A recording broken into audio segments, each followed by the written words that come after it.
Deyəsən tapdım. Yığacam səni.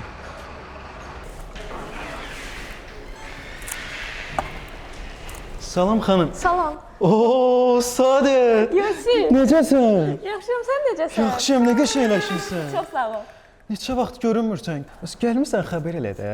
Görüşərdik. İnanırsan elə aeroportdan birbaşa ideya gəlmişəm. Səhər gündə işə başladım.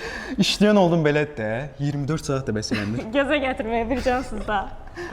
Müəllim, yəqin ki, hansı səhətdə maraqlanırsınız? Görmürsüz, xanımla söhbət eləyirəm. Necə? Deyirəm ki, görmürsən, xanımla söhbət eləyirəm. Niyə, bəlkə axşam kofe içək? Əslində